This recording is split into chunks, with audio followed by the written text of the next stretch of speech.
Bible Story, Volume 6, by Athur S Maxwell. Out of my set of these 10 books that are 70 years old.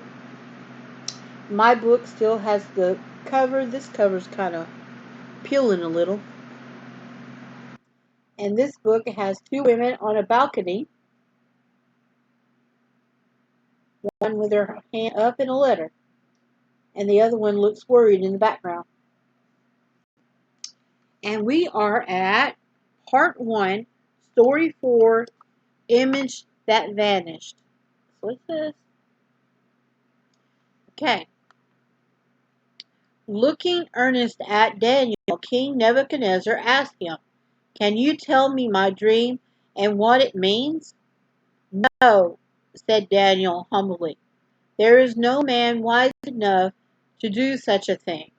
But there is a God in heaven who reveals secrets, and he has made known to your majesty what will happen in the latter days." "But my dream," said the king. "What did I dream?" "In your dream," said Daniel, "you were thinking about things to come to pass hereafter." Excuse me. "That's right, I was," said the king. "I was wondering what will happen to my kingdom after I am dead." Leaning forward, he gazed intently at the remarkable young man before him. Somehow he felt sure he was about to discover what he had been seeing so long. Calmly, respectfully, Daniel went on. "You saw a great image," he said, "a great image whose brightness was exceeding, stood before you. Brightness was excellent, stood before you, and the form thereof was terrible." The king almost leaped off his throne. This was it, the very thing he kept trying so hard to recall. A huge metallic man. It stood by his bed and glared down at him. He had never forgot it again as long as he lived. This image head, excuse me, this image head, continued Daniel, was of fine gold, the breast and the arms of silver, the belly and thighs of brass, the legs of iron, and the feet part iron and part clay. "Exactly," said the king. "That's just what I saw."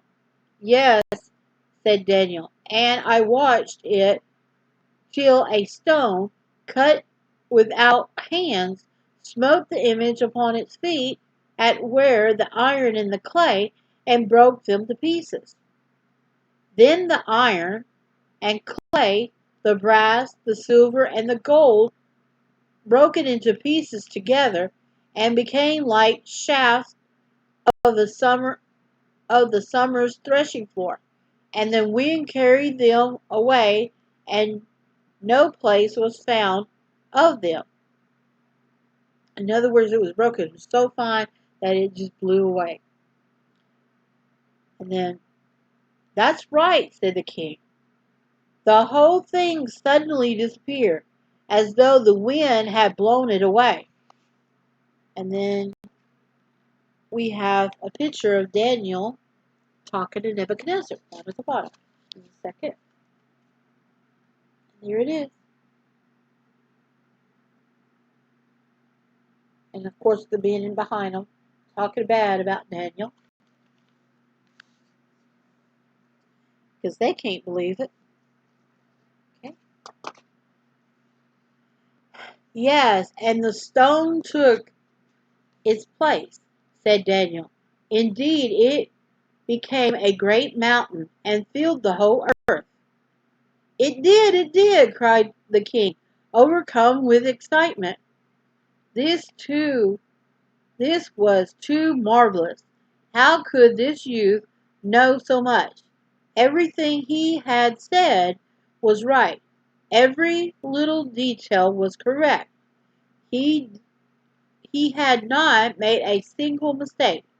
Surely the God whom he served, must be a wonderful God, if he could recall a man's dream like this. But what did it all mean? How did it reveal the future? What had it to do with the latter days? Nebuchadnezzar could hardly wait to learn the meaning of of this strange and terrible thing he had seen in the night. Why the image made of several different metals? Why did it have a head of gold but feet of iron and clay? Why was it broken into pieces? Why was it broken to pieces? Why did it vanish so suddenly, blown away by the wind? What was the magic stone that smashed sil- what was the magic stone that silver uh, smashed rewind smashed gold, silver, brass, and iron to pieces as though they were nothing but pottery? Then suddenly grew and grew and grew into a great mountain that filled the whole earth. What might mysteries were here? Could the young man solve them? Breathlessly, the king waited for Daniel to speak again. And then, of course, it has a picture. Looks like Italy, yeah, because where Babylon is supposed to be on the opposite side of that. And then it has a picture of Jesus. I'm going to say Jesus, but it has a man in the middle of the stone with angels and him with a sword. And I'll show you the and that's it attacking the feet of clay and iron. And this is a short story, so that was it. So it's time for a break, and that was a very short story. So that was part one, story 4, and we're taking a break, and then we'll be back in just a bit.